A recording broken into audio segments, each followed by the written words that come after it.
All right. So I want to start with a disclaimer that I don't like webinars. I try to avoid them as much as I can. Um, this is a webinar I'm doing after a long time because I thought the topic is very interesting and it's a campaign that we are all very proud of. And I have got a lot of questions about it, and I thought it will be interesting to have a chat. So, with that in mind, I've tried my best to not make this boring, not make this one way. I have tried to keep it very authentic, very real, very learning focused. So I don't think I can share any playbook with you that you can take and apply for your own roles, but I can certainly walk you through my thought process and my learnings in this journey, and like my entire team, how we sort of went about it. So that's pretty much the goal for today. I want to keep it very short. I'll walk you through some stuff, and then we can have a quick discussion at the end of it, right? So let's get started. So so I went through the registration list and I saw some of you had given some responses of what were your biggest challenges, right? And I think a similar pattern came up even in the question Kirtana just asked. And all of you or most of you have some sort of pattern that came up for me, right? So it could be budget, or it could be a defending share of voice, or building share of voice. We all think our product has no differentiation. Sometimes we have to dig deeper into that, and most of us have the same constraints of having a lean team, not enough budgets, and all of that, right? I think this is a very common theme of patterns. I'm really glad I got this insight, sort of tailored what I want to say today around these.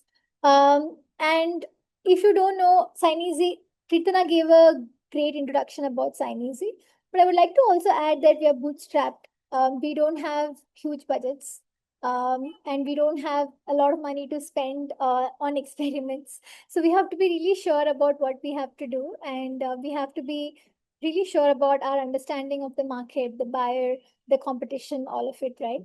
So this is helpful for anybody who is a smaller sized company like ours, or maybe has similar constraints in terms of budgets or team, and also who thinks of themselves as a challenger brand and want to do something that stands out in the market, right? I find that all challenger brands have three similar problems: not enough money, not enough time, and also a huge competitor that the world knows. So in our case, it's our biggest friend that the world knows about. Let's just call them my friend throughout the presentation. But it's a good thing. They're market leaders for a reason. We have huge respect for them, and there's a lot we have learned from them. And it's always exciting to be in a market where you get to compete or go head on head against a player like this, right? So that was the foundation of why we decided we will go down this route. Um, Now, just to answer some of your questions in one line, right? If I have to summarize, um, how do you solve all these challenges that you have as a challenger brand, right? I would put it like this, and I'll explain this a little bit more in my session. But say the true thing nobody else in your category will say, and say it in style. So this looks like a very simple statement, but let me explain. Whenever someone comes to me to talk about brand or positioning or category differentiation, or even like, how do you go about standing out as a brand, right? Differentiating as a brand. There are many ways to differentiate, right? But I always feel like if you want to do a standout brand campaign, or if you want to do a standout challenger brand campaign, I would root it in three things, right? And those three things are these three things in order, and also in order of magnitude, right? First is your authenticity. No matter who you are, a person or a brand, I think it's very important to know yourself authentically and to articulate yourself authentically. Like, do not say who you are not, act like who you are. So, authenticity is a big piece of the campaign we did, and also any campaign you would want to do that you want to really make stand out, right? The second thing is boldness. Some people may call this courage, some people may call this wit, some people may call this nerve. Whatever it is, the best campaigns stand out in a bold way, right? They are hard to ignore. They grab your attention. So that is the second factor. The third thing, and a very fundamental thing, but it's not easy to get, is execution, right? you can have the best idea, but if your execution is not right, it just gets ruined. Especially when you're going up against global brands, and your audience is global and US is your market. Execution is really, really important, right? So I think of a great challenger brand strategy or a campaign in these three dimensions, and I think these three are the most important factors. And I'll explain all these things a little bit as we go along, right? But just to give you context of how big they are and who we are, they have a marketing and sales spend of 1.2 billion per year. And we, for our entire year, we had around 113K, right? So we have 50 employees, they have 7,000 employees. It's good. I'm just trying to show the scale of whom we are competing against here, right? And a lot of you had similar challenges that you put down. We have a lean team, we don't have budgets. I'm just saying that constraints are maybe another way to get creative. You really want to see what you can do with what you have, right? And how far you can really punch. So we also had some budgets, and we had multiple choices as to how to spend it. We could have done a lot of ads. We do ads, but we could have pushed this money also towards ads. We could have done some events here and there, a handful of booths. But we decided to take one bold bet this year. And we thought it was time. We thought we have learned enough from the market, and we thought that we would start an omni-channel campaign with starting with like one key moment. I'll come to it in a bit, and then we'll sort of take the campaign forward in many different avenues. So that first moment that I'm talking about was our testing ground. Like we really wanted to see whether it will fly or not. The thing about this is challenger brand campaigns are always very risky and tricky because if it flies, right? But if it doesn't, it is not executed well, it comes across as a very low ball sort of a tactic, or it doesn't land right. And if it doesn't land right, then it's a huge risk also for your brand. So it was a risk, but we decided to take it, and I'll tell you why. So Sign Easy as a brand, even though we are very small, we've always had a good brand presence. Like over the years, we have invested a lot in the brand, not just in terms of like OH or billboard and things like that, just in your regular things, right? Like how do you present your custom stories, or how do you interact with analysts, or how do you end up in social media, or how do you do brand activations or event activations. So wherever we have been, wherever we have put our dollars in, we have made sure that we have stood out as a very good, sophisticated competitor, to the giants in the industry, right?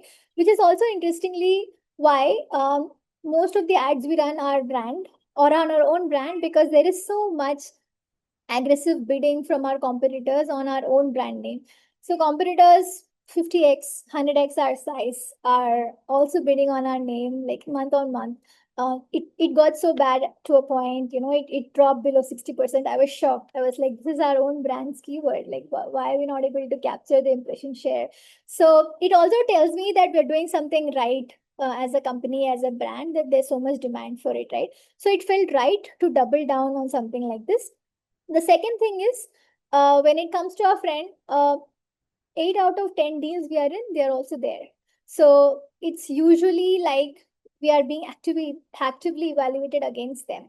Either they are like a switch, or even if they are adopting contract management for the first time, they are competing, they are in the room and competing against us, right? So naturally, it's a very good place to bet something on. Now, talking about just the campaign a little bit, right? So these were my reasons to sort of take that bold bet on our brand this year. And I knew that if it goes wrong, it goes wrong. But I was also, something told me that there is potential in this and we should try it out. So the activating moment that I spoke about earlier, right? So they were having their own event in New York City this year. It's called Momentum. And we sort of wanted to do a guerrilla marketing stunt right outside it. And it was risky and we were too small for it, but we decided to do it anyway. And I'll tell you how the campaign and the concept and all of that came up. But just for those of you who may not have seen the campaign, this is what it looked like. So it started with a small stunt outside their own event. This is not an industry event. This is their own event where their own customers, investors, partners, well-wishers were showing up. And we just put a truck outside, and we wanted to engage with the people on the road, and we didn't want to give out swag or any such thing. So we thought we'll just keep it very simple. We'll take the emotion of dokusai and we'll do a frown cookie, because it's also New York, and New York chocolate cookies are iconic. So it got us so much attention and so many laughs from people on the streets, their own employees, their guests who are going to the events, and generally anybody on the road sort of recognizes the name, right? So it was like our very risky battleground to test whether the campaign itself has legs or not, right? Will the world resonate with it or not? The world did resonate with it, and we didn't even get kicked out. I was half expecting to be kicked out, but it was good sport actually. I actually met some of their employees, and it all went fine. So it was like a fun stunt to begin with to see what happens. But parallelly, we also ran some OH. We also ran LED trucks. So we sort of took over New York that week, so that all, like, when the world was looking at their event, they were also looking at this campaign parallelly, right? So that was the idea. um, but so, and obviously it got us a lot of attention, a lot of good responses from people who know Sign Easy and from people who do not know Sign Easy, right? And everybody told me, oh, I love the concept, I love the creative, it's so witty and things like that. But as a marketer to marketer, I just want to be very honest that I didn't set out writing this line like a joke.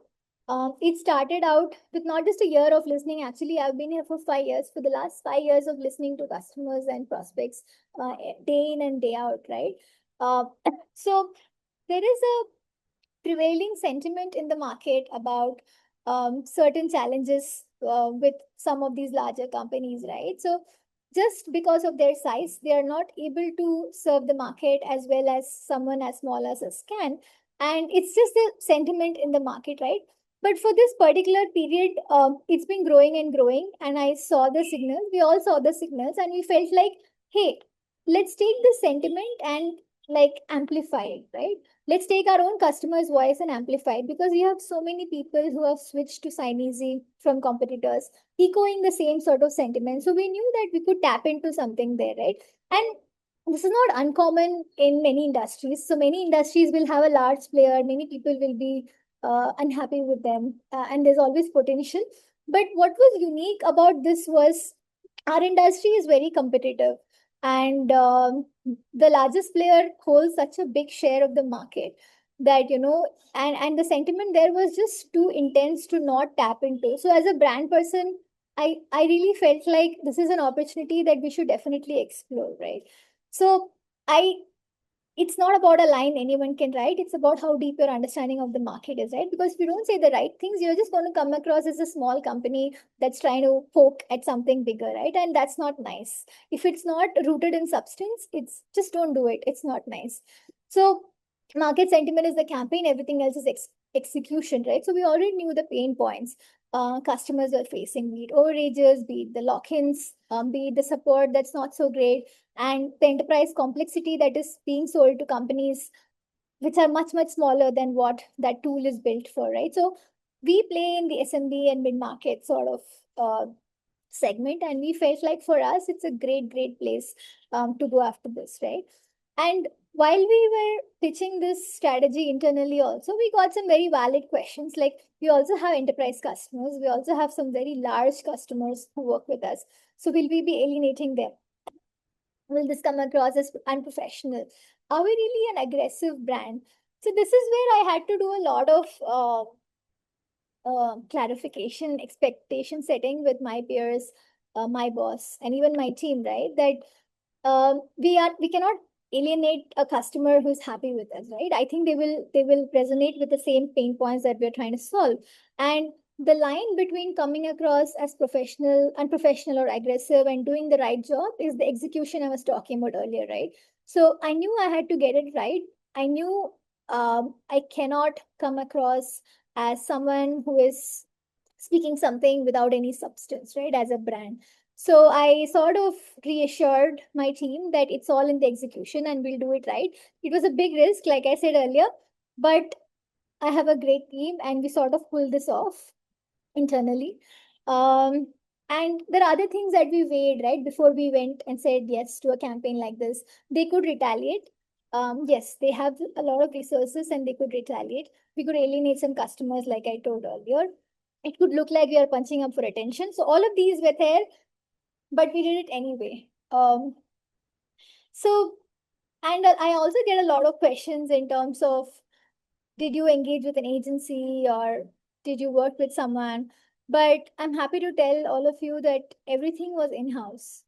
So every last bit of it, right? A global campaign like this that got a lot of attention, it's all possible because of the team I had. It took so much from all of us, and we were severely stressed, but we also had a lot of fun executing it. That brings me to also telling you all that when I speak about execution, I think it's mostly saying no. It's saying no to 1,000 things so that you can say yes to one thing, right? So a lot of it was just me um, harassing my team with all sorts of comments and inputs and opinions. We mostly pulled it off. It was an incredible experience just pulling something off like this as a team. Then there were other considerations, right? Like, I'm just trying to tell you that it took so many months of effort to land at the right copy, the right design, the right typography, the right everything, right? We had to take legal counsel, all of that. So it takes months and months of prep. It's not just about writing one line. There were consideration that should we use this font, that font, what is the pro, what is the con, things like that. But I thought about I thought about why it worked, right? Like why it landed right. Like if I have to leave you all with some thoughts, I would say it was like 70%, like I said earlier, understanding of the market. If I had not spent 4 5 years in this industry, knowing it so well, I don't think I would have had the confidence to go after such a big brand or even proposing something like this, right? Because it's not just about being bold, it's about knowing what you're doing. I would say 29% is taste. It's the things I spoke about earlier: execution, finesse, knowing what will work, what will not work, having an eye for detail, things like that. And then 1% is completely unknown. Anything can happen, especially in this world of virality and social media where anything can be blown out of proportion. 1% is always an unknown with anything like we do, like anything we do in marketing, right? You all are aware of it. So that the risk margin was always high, but we went ahead with it.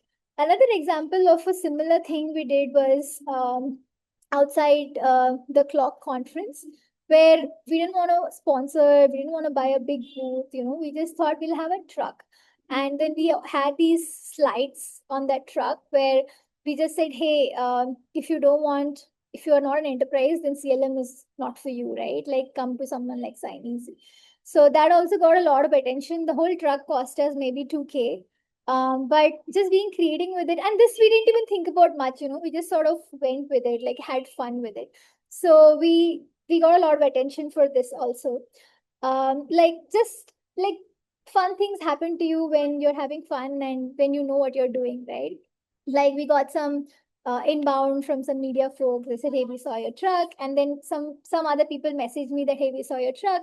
We didn't even have a booth, right? So it was just nice to see responses like this. This again goes back to our point of, you don't need to have insane budgets to tell a good story or to do the right things, right? You need to have an understanding of the market, understanding of your buyer, understanding of competition, and conviction that of what will work, what will not work.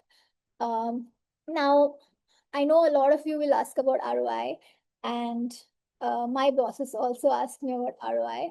And this is what I always tell, right? When you have a budget for brand, let that be the budget for brand. Like, let that be long term brand building, let that be long term shaping of the brand's narratives. Do not tie it to any short term lead deal or revenue goals, right? It's criminal to do that. But there will be signals, right? So what I can prove, what I can't prove, right? Of course, the social media traction itself was fantastic for a company like ours. We have never seen anything like this. Engagement from so many different people, known to us, unknown to us, all of that was fantastic. But the more interesting signal was comments like this from some amazing brands, right? Like Dorothy is a CLO in Motorola. Guy is a customer of ours. He's a CFO of Zoomcar. And then Monica from Lovable said she loved it, right? So these are the kind of things that money really can't buy in a time like this. You know how difficult it is to get attention or stand out as a brand, right? We're all fighting for attention as brands. So creating a standout moment and getting signals like this are great directionally, right? And these are good things that you should be hoping for, and these are the reasons why you should invest in brand and sort of take those chances, right? The other metric I can show you is 70% of people who came to the campaign pages were all direct. I can't have a source or a referral or a story to, where I can attribute them. So I as a person do not think of much in terms of attribution when it comes to brand. So like I said, look for the signals that mean something to you, and that's where you know where you've done a good job or not, and all of that sort of compounds in other channels. And if I can leave you with one thing, it's mostly that nothing will beat homework, nothing will beat understanding of market. Um, I, I see a lot of young people come and tell me that they want to have nerve as a brand, right? I think they are misunderstanding what brand is. So, brand is not just about being cheeky or having nerve or just being bold for the heck of it.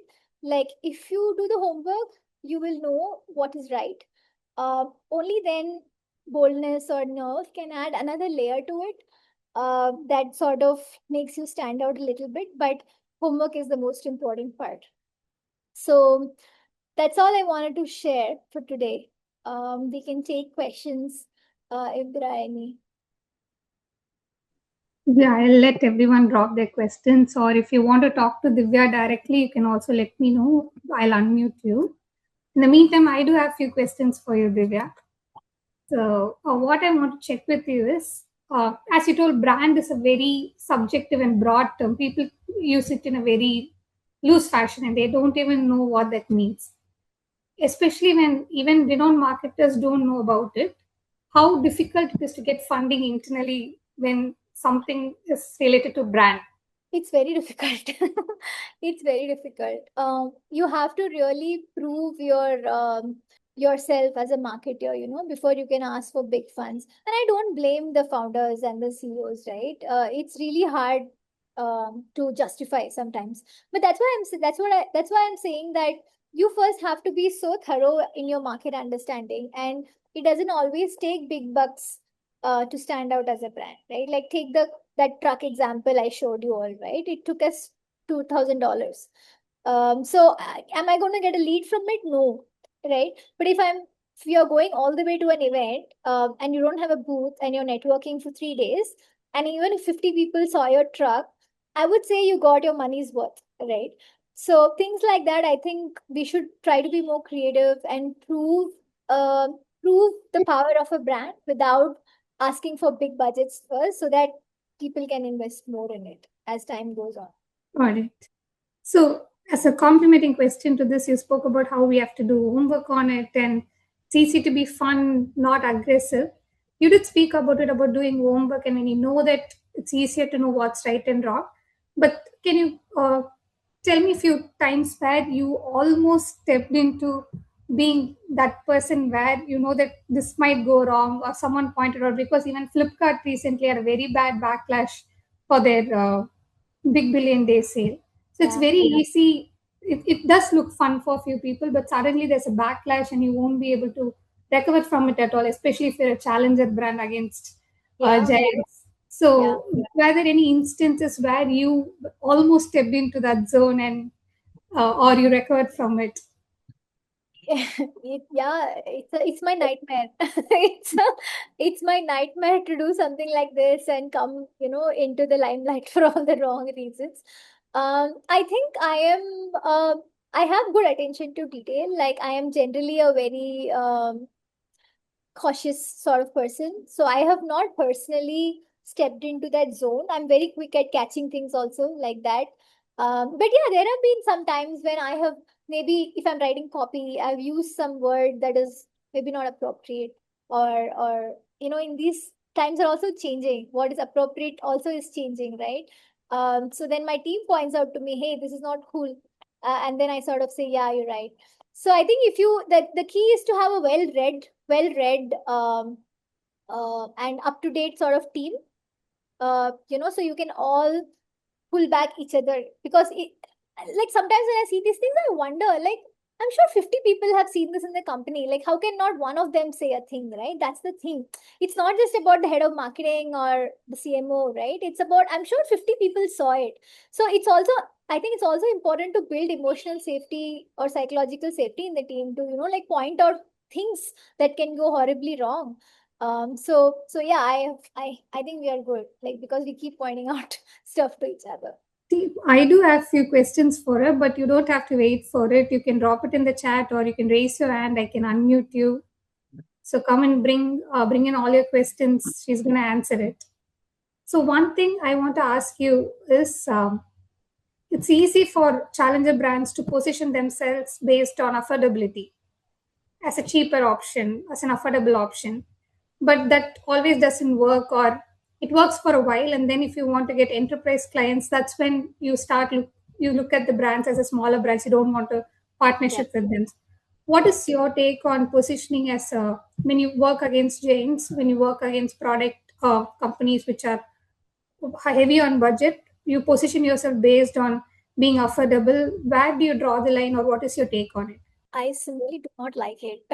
I'm completely against uh, this cheaper sort of positioning, right? But in all my jobs, I have come across one or two variation of it, right? Sometimes people come to you just for that, just because you're small. But the thing is, there is no end to it, right? There will always be another competitor who is more affordable than you, or who will reduce the price than you, right? So it's not a sustainable positioning that you can ever win on, right? It can be one of the pillars. I like to say it or articulate it as the right fit for you, because that's what they're really saying, right? They're saying that these are my needs. I need something to fit my needs. I don't need such a big tool with so many features that I'm not even using, right? So why should I pay for those, right? So it's more of a fit thing than a budget thing. I think I like to reframe it like that. That's what I try to do in our messaging. And yeah, absolutely. But even if you look at our campaign and against our competitors, we want to take the entire frustration and position it as a side, right? It's not just about them being expensive. So it was never on one dimension like that. So we steered clear from all of that.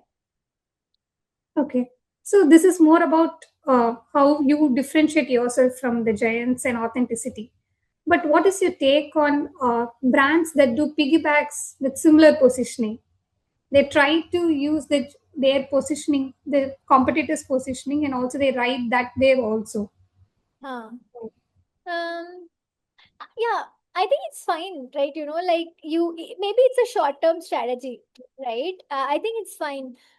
But like I said, there is this thin line between how you come across when you do this. So do you come across as a witty brand that is playing on market sentiment, or do you come across as someone who is just like attacking somebody else, right? So we were very clear we didn't want to be the latter. We took so much caution and consideration that we do not want to be the latter, right? So I don't subscribe to it as a strategy, but like I said, it's a fine line. Disha has a question for you. It all comes to differentiation towards it all. What is Signeasy's EVP as a brand? Okay, so employee value proposition we is a different topic, but our entire value proposition is that, like I said, we are we are fast. We are the right fit for the customers who are in our segment that we're operating in. So that is basically the game we are trying to play. Okay, one more question for you, Divya, before anyone else stops.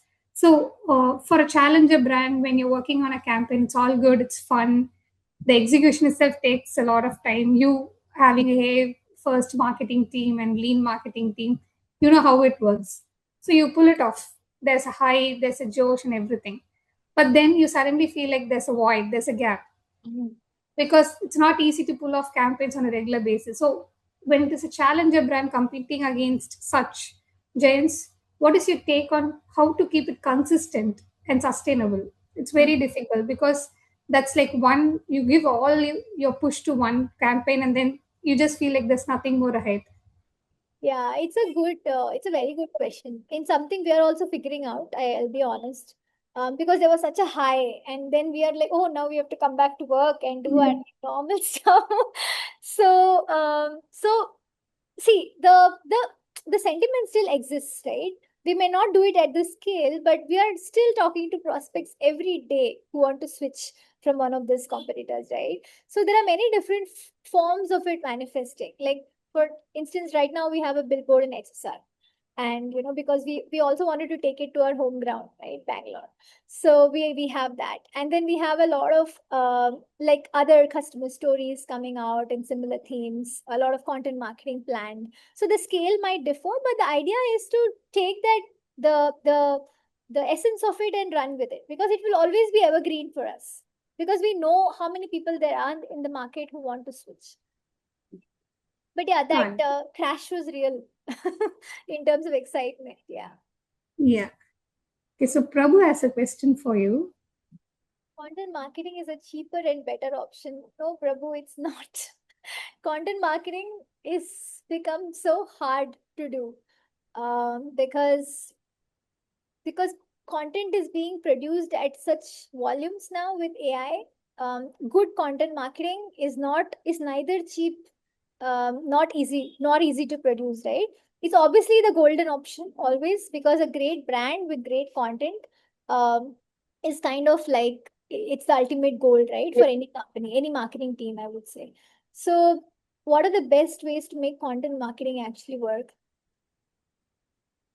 It's to produce great content, I would say. Like I said, so if, for instance, if we take this campaign, right, a subs so the phase two of a campaign like this in terms of content marketing, if you think, will be a lot more customer stories coming out that substantiate what we have said, right? Because it's not us saying, we are saying that that's how the market feels. So how do I attribute value and proof to it, right, with these kind of customer stories? So that's what we are planning, that's what we are already working on. So content marketing has to go hand in hand with whatever you're saying as a brand. And no, good content actually takes a lot of time and money to produce. Recommend building in-house marketing team or working with an outside marketing agency. Um, so Bhavna, this is a very it's very it's very subjective based on what your resources are and things like that.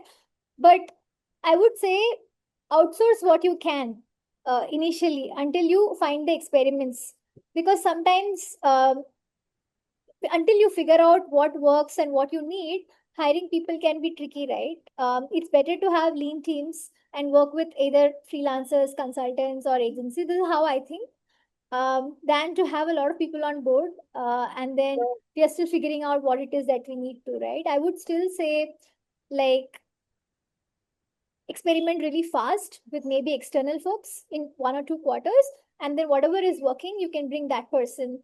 Yeah, you can connect with me. Yeah, you can bring that person on board. I think we have reached the end of the session. If I'm going to drop few links in the chat for everyone's reference.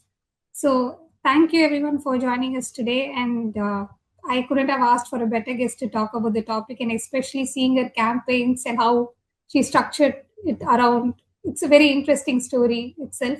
I'm sure most of them will have a lot of questions. You can always come back to Divya. I've dropped her LinkedIn profile for your reference, or you can let us know and we will pass the questions to her and we'll get back to you with the answers, and we will share the recording with you tomorrow. Just like how today's session sparked a thought in Bhavna's mind, if you want to know more about external marketing agencies and how they can help you out, you can always reach out to us. Praveen and Kim, our founders, can help you with that too. So thank you so much, Divya. I really enjoyed the session, and so did the folks who joined us. I'll get back to you with more questions if they have any. And we are looking forward to see more challenger campaigns from Sinec in the coming days. And hopefully we'll have another session where you can walk us through how you worked on it. It's going to be equally fun. You saw my messages, right? And how my team scolds me on Slack. Exactly. I did see that on LinkedIn too. The interesting part was that I was following on LinkedIn and I saw that, and it was too good to be true. That's how I can see the designer's frustration. Yeah, thank you so much. Thanks, Kirtana. Thanks for having me. And thanks to everyone who joined. Really appreciate it. See ya. Thank you, Divya. Thank you, everyone. Have a great evening. Bye bye.